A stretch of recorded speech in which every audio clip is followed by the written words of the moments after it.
Itong issue na to, October 2024, nasagot na ito. Ang nagtataka lang ako, bakit paulit-ulit na binibring up ni dating Pangulong Duterte? Wala ba siya mga economic experts na magsasabi sa kanya kung ano ba talaga ang regular activities ng BSP?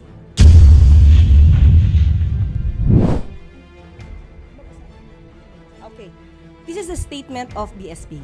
The country's gross international reserves, or GIR, including gold, are held and managed solely by the BSP for the foreign exchange requirements of the country. When BSP sells gold, the proceeds revert to and stay within the GIR. Last year, GIR rose to $106.3 billion from $103.8 in 2023.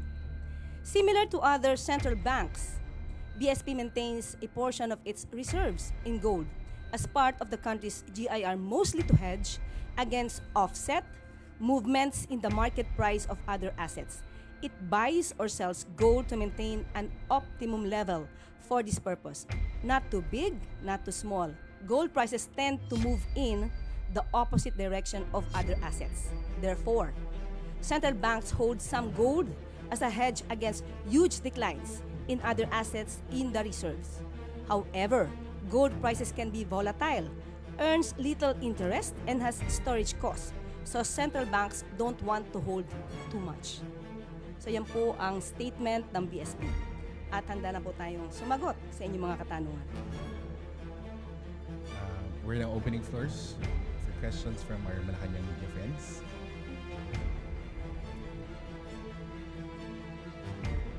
First question, Maricel Halili, News 5.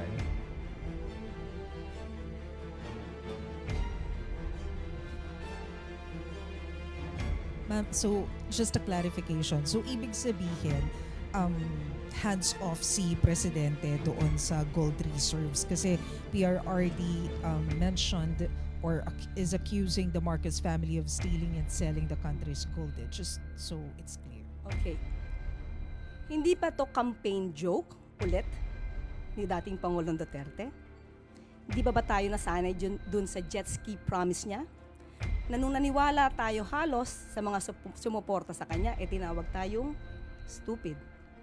So pag naniwala ba tayo ulit sa sinasabi niyang ito, baka mapagkamalan niya tayo ulit at tawagin tayong stupid. But anyway, we will take this seriously para naman hindi magkaroon ng fake news, lalo na doon sa mga taong nakikinig sa kanya at maaaring naniniwala pa. Itong issue na to, October 2024, nasagot na ito.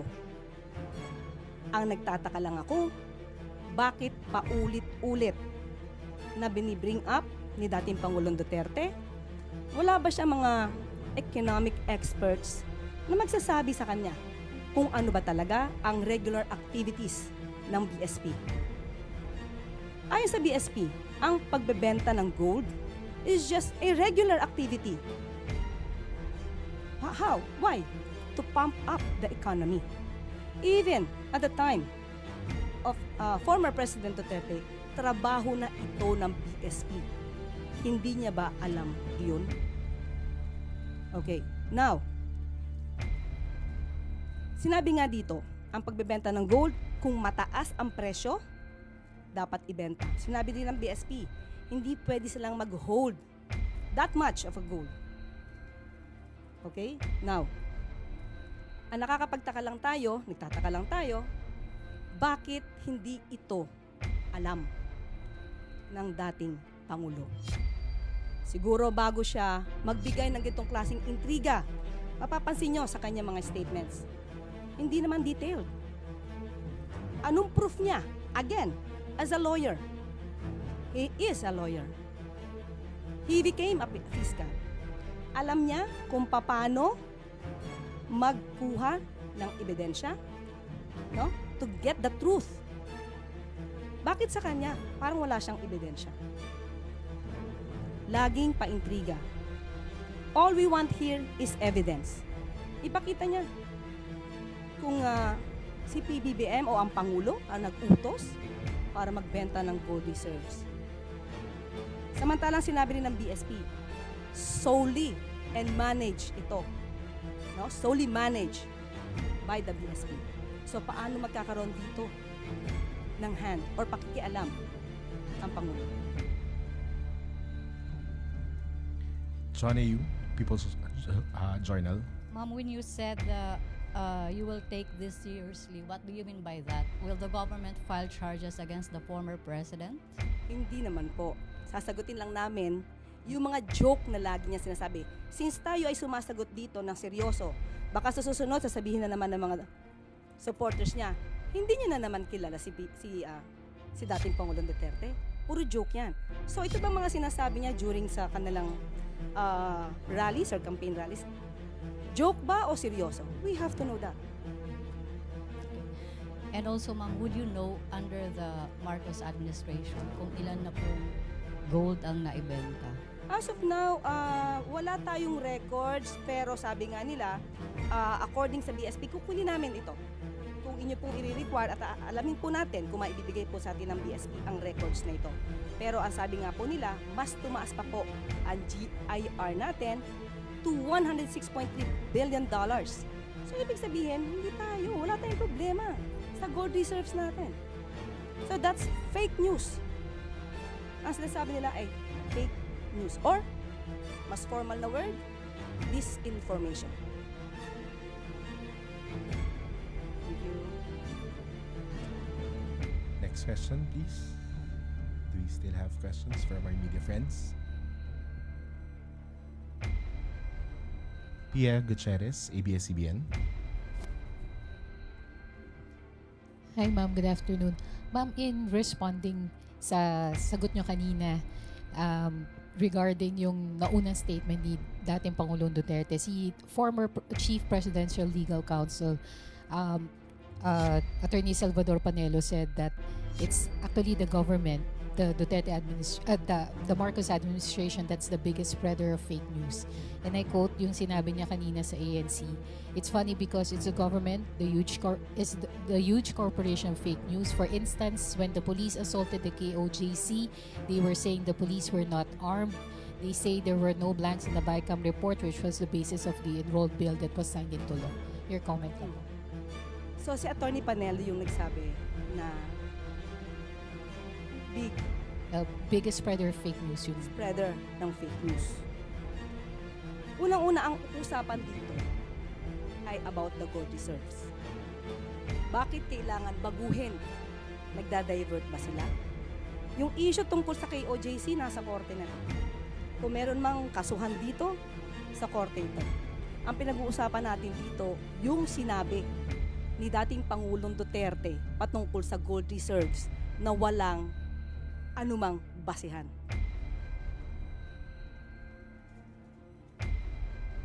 Thank you, Yusek. We have more questions from MPC. Ray Pardilla, PTV4. Good afternoon po, Attorney. Sa Mandaue rin po sinabi po ni former President Duterte na bumalik na po yung droga sa Davao, Cebu, and Manila. Marami na rin mga tambay ang na-hold up at mga nasasaksak. Reaction po dito. Davao, including Davao City? Oh, okay. Yung Davao City pinag-uusapan natin, sino ba ang mayor ng Davao City?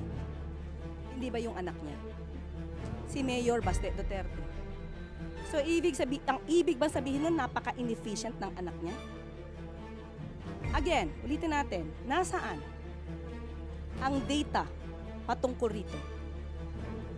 At tandaan natin, nung panahon niya, at least ngayon may record kung may namamatay, nung panahon niya, menong bang nare-record doon sa mga biglang nawawalang mga tao? Tanong lang natin yun. So, dapat yun siguro, alamin din niya. Pero as of now, sabi nga natin, anak niya ang namumuno sa Davao City.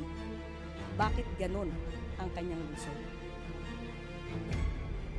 Ivan Marina, GMA7.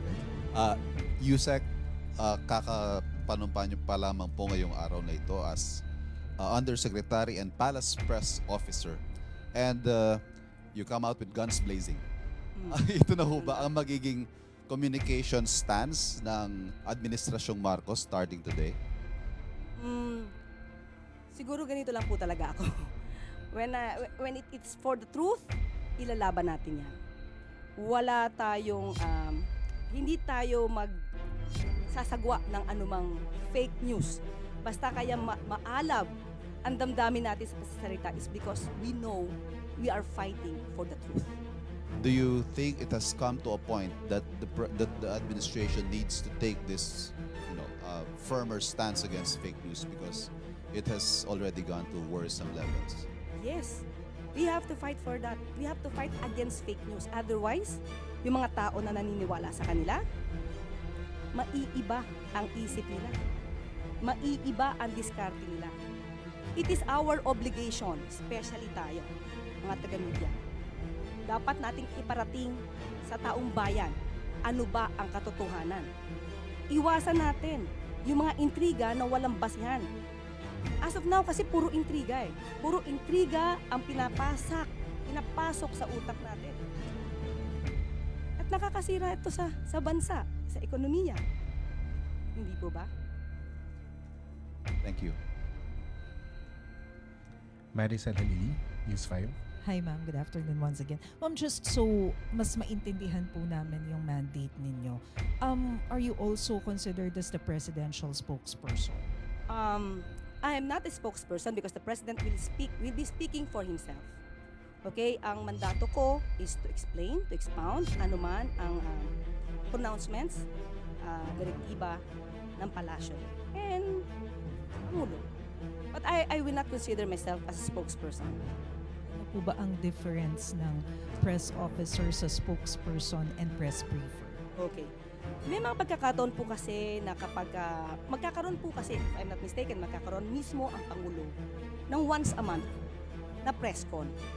So, siya po talaga yung kung ano man yung kanya naisabihin, sa kanya po manggagaling. Ako is more on the pag-explain, pag-expound, at kung may konting gap, doon tayo magbasa.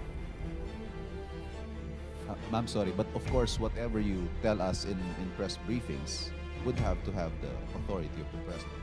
Of course. Yes, sir. Thank you. Okay. This is a statement of BSP. The country's gross international reserves, or GIR, including gold, are held and managed solely by the BSP for the foreign exchange requirements of the country. When BSP sells gold, the proceeds revert to and stay within the GIR. Last year, GIR rose to $106.3 billion from $103.8 in 2023. Similar to other central banks, BSP maintains a portion of its reserves in gold as part of the country's GIR, mostly to hedge against offset movements in the market price of other assets. It buys or sells gold to maintain an optimum level for this purpose. Not too big, not too small. Gold prices tend to move in the opposite direction of other assets. Therefore, central banks hold some gold as a hedge against huge declines in other assets in the reserves. However, gold prices can be volatile, earns little interest, and has storage costs. So central banks don't want to hold too much. So yan po ang statement ng BSP. At handa na po tayong sumagot sa inyong mga katanungan. We're now opening floors for questions from our Malacanang media friends.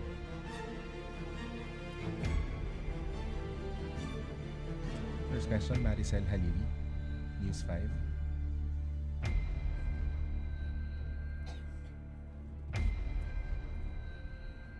Ma'am, so just a clarification. So ibig sabihin, hands off si Presidente doon sa gold reserves kasi PRRD mentioned or is accusing the Marcos family of stealing and selling the country's gold. Just so it's clear.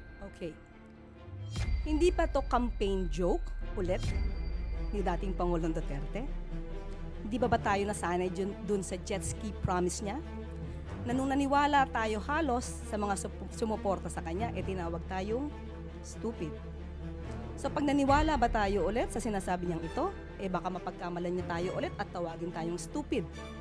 But anyway, we will take this seriously para naman hindi magkaroon ng fake news, lalo na doon sa mga taong nakikinig sa kanya at maaari naniniwala pa. Itong issue na to, October 2024, nasagot na ito. Ang nagtataka lang ako, bakit paulit-ulit na binibring up ni dating Pangulong Duterte? Wala ba siya mga economic experts na magsasabi sa kanya kung ano ba talaga ang regular activities ng BSP? Ayon sa BSP, ang pagbebenta ng gold is just a regular activity. How? Why? To pump up the economy. Even at the time of former President Duterte, trabaho na ito ng BSP. Hindi niya ba alam iyon? Okay, now, sinabi nga dito, ang pagbebenta ng gold, kung mataas ang presyo, dapat ibenta. Sinabi din ng BSP, hindi pwede silang mag-hold that much of a gold. Okay? Now, ang nagtataka lang tayo, bakit hindi ito alam ng dating Pangulo?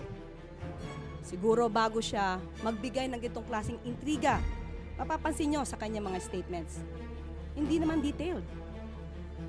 Anong proof niya? Again, as a lawyer, he is a lawyer. He became a fiscal. Alam niya kung paano magkuha ng ebidensya, no? To get the truth. Bakit sa kanya? Parang wala siyang ebidensya. Laging paintriga. All we want here is evidence. Ipakita niya kung si PBBM o ang Pangulo ang nag-utos para magbenta ng gold reserves. Samantalang sinabi rin ng BSP, solely and manage ito. No? Solely managed by the BSP. So paano magkakaroon dito ng hand or pakikialam ang Pangulo? John A.U., People's Journal. Ma'am, when you said you will take this seriously, what do you mean by that? Will the government file charges against the former president? Hindi naman po. Sasagutin lang namin yung mga joke na lagi niya sinasabi. Since tayo ay sumasagot dito ng seryoso, baka sa susunod sasabihin na naman ng mga supporters niya, hindi niya na naman kilala si dating Pangulong Duterte. Puro joke yan. So ito ba mga sinasabi niya during sa kanilang rallies or campaign rallies? Joke ba o seryoso? We have to know that. And also, ma'am, would you know under the Marcos administration kung ilan na pong gold ang naibenta? As of now, wala tayong records, pero sabi nga nila, according sa BSP, kukunin namin ito. Kung inyo pong i-require at alamin po natin kung maibibigay po sa atin ng BSP ang records na ito. Pero ang sabi nga po nila, mas tumaas pa po ang GIR natin to $106.3 billion. So ibig sabihin, hindi tayo, wala tayong problema sa gold reserves natin. So that's fake news. Ang sinasabi nila ay fake news or mas formal na word, disinformation. Thank you. Next question, please. Do we still have questions from our media friends? Pia Gutierrez, ABS-CBN. Hi ma'am, good afternoon. Ma'am, in responding sa sagot nyo kanina regarding yung naunang statement ni dating Pangulong Duterte, si former Chief Presidential Legal Counsel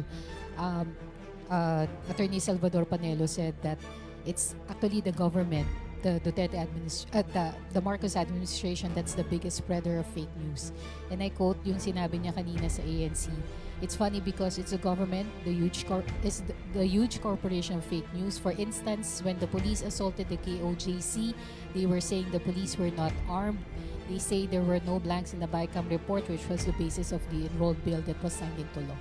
Your comment lang. So si Attorney Panelo yung nagsabi na Biggest spreader of fake news yun. spreader ng fake news. Unang-una, ang usapan dito ay about the gold reserves. Bakit kailangan baguhin? Nagda-divert ba sila? Yung issue tungkol sa KOJC, nasa korte na to. Kung meron mang kasuhan dito, sa korte ito. Ang pinag-uusapan natin dito, yung sinabi ni dating Pangulong Duterte patungkol sa gold reserves na walang anumang basihan.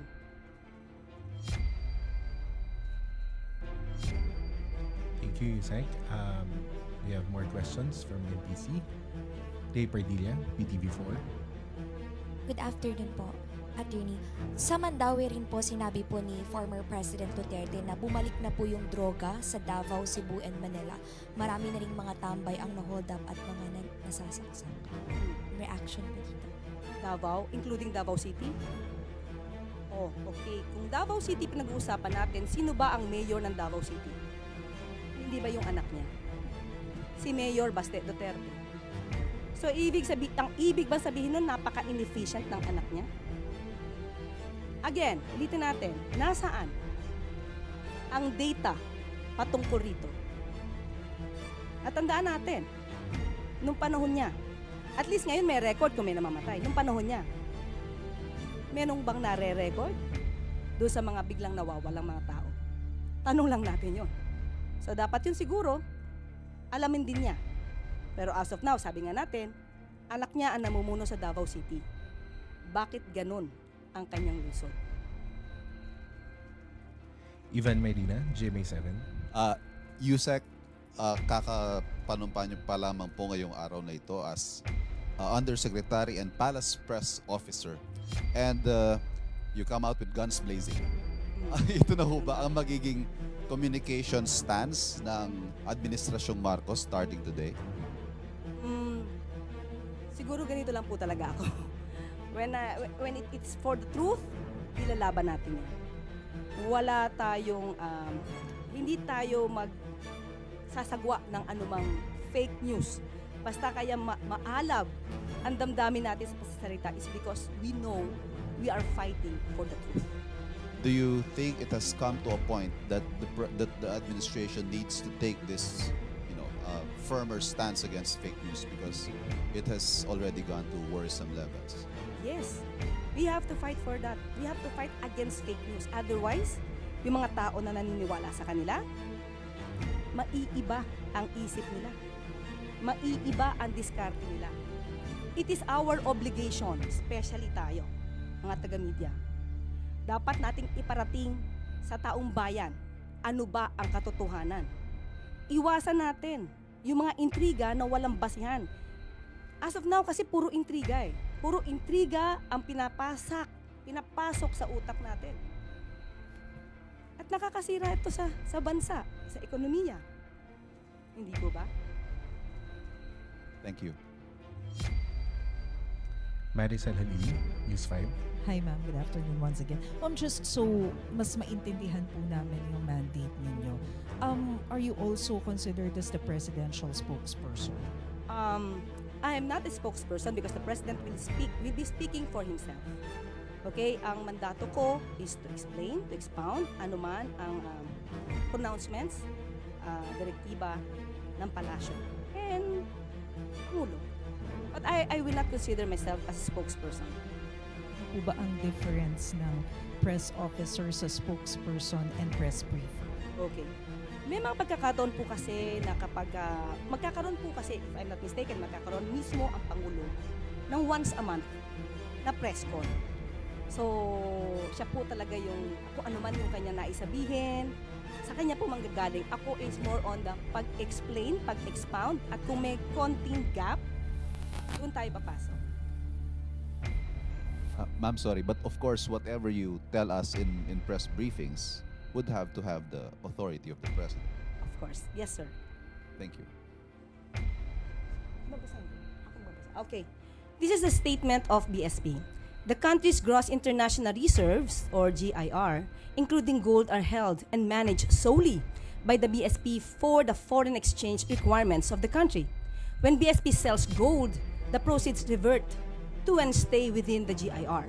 Last year, GIR rose to $106.3 billion from $103.8 in 2023. Similar to other central banks, BSP maintains a portion of its reserves in gold as part of the country's GIR, mostly to hedge against offset, movements in the market price of other assets. It buys or sells gold to maintain an optimum level for this purpose. Not too big, not too small. Gold prices tend to move in the opposite direction of other assets. Therefore, central banks hold some gold as a hedge against huge declines in other assets in the reserves. However, gold prices can be volatile, earns little interest, and has storage costs. So central banks don't want to hold too much. So yan po ang statement ng BSP. At handa na po tayong sumagot sa inyong mga katanungan. We're now opening floors for questions from our Malacanang media friends.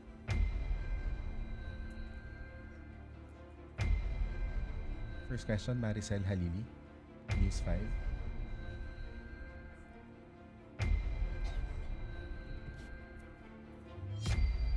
Ma'am, so just a clarification. So ibig sabihin, hands-off si Presidente doon sa gold reserves kasi PRRD mentioned or is accusing the Marcos family of stealing and selling the country's gold. Just so it's clear. Okay. Hindi pa to campaign joke ulit ni dating Pangulong Duterte? Hindi ba tayo nasanay dun sa jet ski promise niya? Na nung naniwala tayo halos sa mga sumuporta sa kanya, tinawag tayong stupid. So pag naniwala ba tayo ulit sa sinasabi niyang ito, baka mapagkamalan niyo tayo ulit at tawagin tayong stupid. But anyway, we will take this seriously para naman hindi magkaroon ng fake news, lalo na doon sa mga taong nakikinig sa kanya at maaaring naniniwala pa. Itong issue na to, October 2024, nasagot na ito. Ang nagtataka lang ako, bakit paulit-ulit na binibring up ni dating Pangulong Duterte? Wala ba siya mga economic experts na magsasabi sa kanya kung ano ba talaga ang regular activities ng BSP? Ayon sa BSP, ang pagbebenta ng gold is just a regular activity. How? Why? To pump up the economy. Even at the time of former President Duterte, trabaho na ito ng BSP. Hindi niya ba alam iyon? Okay, now,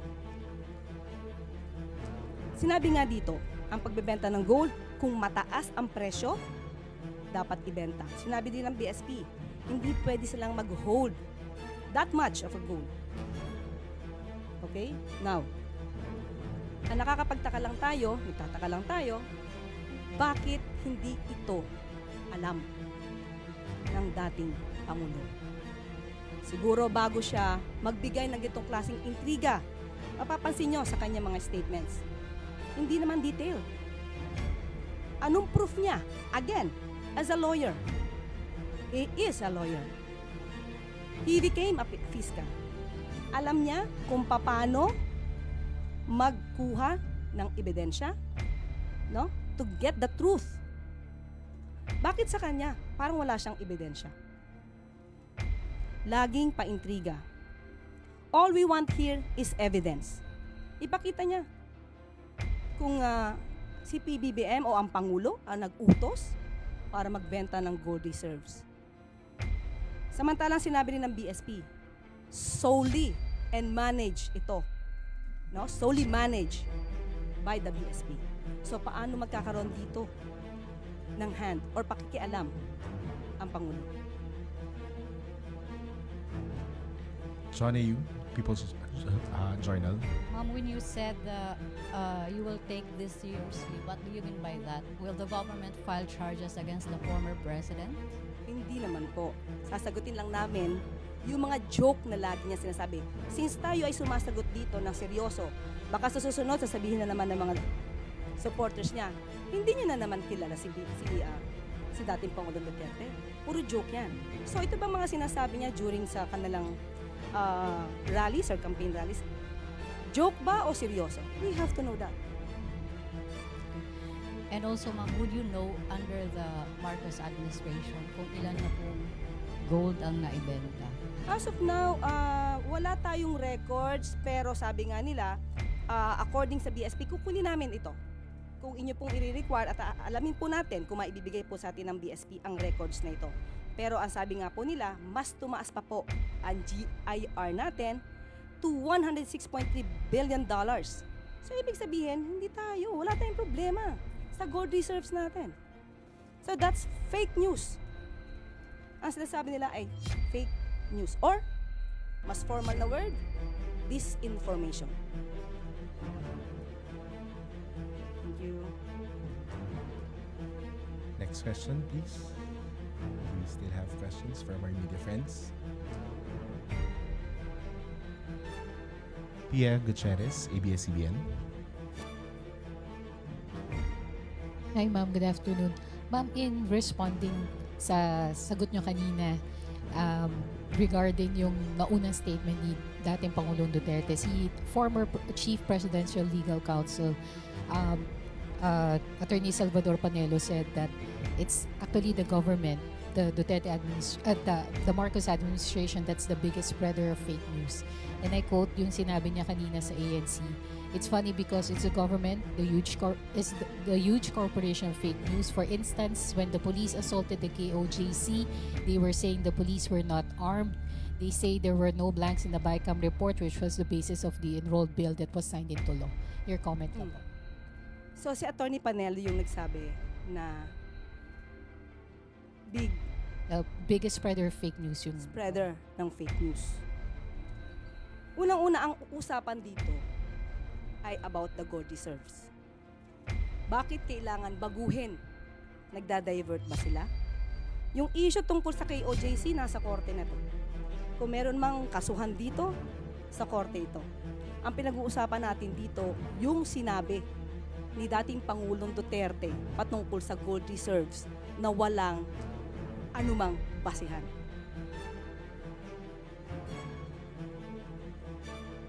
Thank you, Yusek. We have more questions from MPC. Ray Pardilla, PTV4. Good afternoon po, Attorney. Sa Mandaue rin po sinabi po ni former President Duterte na bumalik na po yung droga sa Davao, Cebu, and Manila. Marami na rin mga tambay ang na-hold up at mga nasasaksak. Reaction po. Davao, including Davao City? Oh, okay. Kung Davao City pinag-uusapan natin, sino ba ang mayor ng Davao City? Hindi ba yung anak niya? Si Mayor Baste Duterte. So, ang ibig bang sabihin nun, napaka-inefficient ng anak niya? Again, ulitin natin, nasaan ang data patungkol rito? At tandaan natin, nung panahon niya, at least ngayon may record kung may namamatay, nung panahon niya, merong bang nare-record doon sa mga biglang nawawalang mga tao? Tanong lang natin yon. So, dapat yun siguro, alamin din niya. Pero as of now, sabi nga natin, anak niya ang namumuno sa Davao City.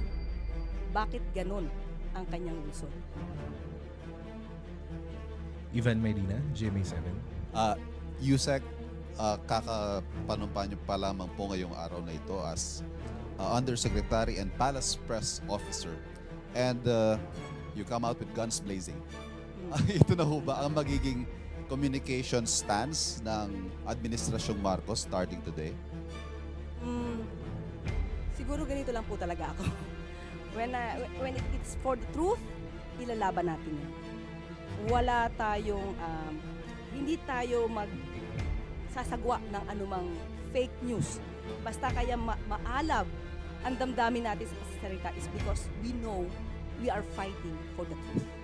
Do you think it has come to a point that the administration needs to take this, firmer stance against fake news because it has already gone to worrisome levels? Yes, we have to fight for that. We have to fight against fake news. Otherwise, yung mga tao na naniniwala sa kanila, maiiba ang isip nila. Maiiba ang diskarte nila. It is our obligation, especially tayo, mga taga-media. Dapat nating iparating sa taong bayan ano ba ang katotohanan. Iwasan natin yung mga intriga na walang basihan.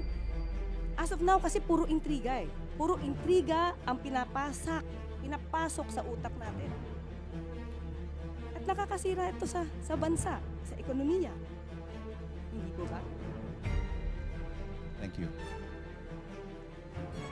Maricel Halili, News 5. Hi ma'am, good afternoon once again. Ma'am, just so mas maintindihan po namin yung mandate ninyo, are you also considered as the presidential spokesperson? I am not a spokesperson because the president will be speaking for himself. Okay, ang mandato ko is to explain, to expound anuman ang pronouncements, direktiba ng palasyo. And Pangulo. But I will not consider myself as a spokesperson. Ano po ba ang difference ng press officer sa spokesperson and press briefer? Okay. May mga pagkakataon po kasi na kapag magkakaroon po kasi, if I'm not mistaken, magkakaroon mismo ang Pangulo ng once a month na press con. So, siya po talaga yung, kung ano man yung kanya naisabihin, sa kanya po manggagaling. Ako is more on the pag-explain, pag-expound, at kung may konting gap, doon tayo papasok. Ma'am, sorry, but of course, whatever you tell us in press briefings would have to have the authority of the president. Of course. Yes, sir. Thank you.